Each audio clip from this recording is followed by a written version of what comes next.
Lily didn't need paper. She needed space. Big, bold, colorful space. She was a tiny artist with a giant canvas in her mind, and today that canvas was the living room wall. A splash of red, a curve of yellow, a wobbly sun with rays that zigzagged like lightning. And of course, a lopsided cat wearing sunglasses, because every masterpiece needs a cool cat. It was perfect.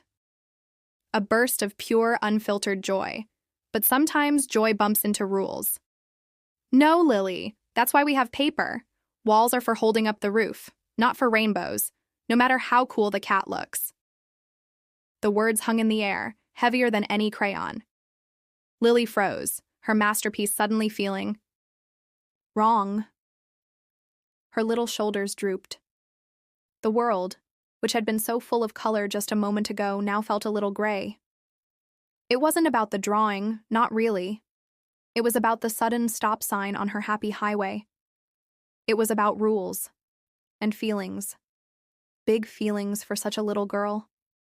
Later, a new adventure called from the kitchen counter, the cookie jar. It was a challenge, a mountain to be conquered. Up she climbed, her eyes wide with determination. 1 cookie, 2, 3. A jackpot.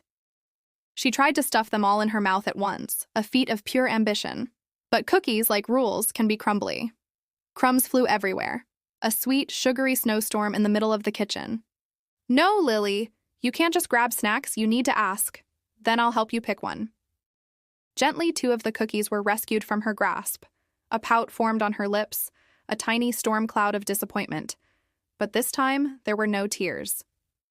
Just a quiet understanding that maybe, just maybe, 1 cookie now was better than 3 cookies later. All over the floor.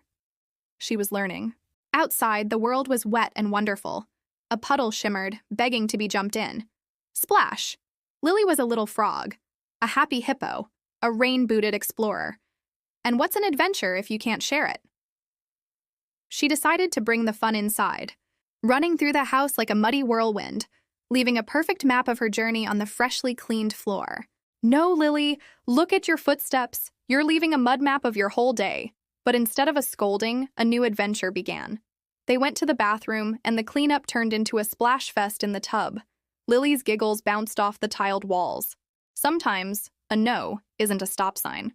Sometimes, it's a detour that says, let's fix this mess. Together. After dinner, it happened again. A cup tipped, a puddle spread across the table. This time, there was no defiance, no pout. Just a quiet little girl who stared at the spill, then slowly walked to her room and sat on her bed, head down. The weight of all the day's no's finally felt too heavy. Mama found her there, a small, sad silhouette. This time she didn't say a word. She just knelt and opened her arms wide. And in that hug, everything that was broken felt whole again. Yes, Lily, you made messes today, big ones. But you also laughed. You tried new things. And you learned.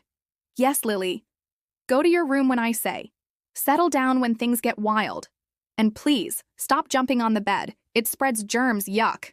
But also, yes, Lily. Come here. Let Mama give you a hug. Because no matter what happens, no matter how many messes you make or rules you break, no, Lily, but I love you. Always.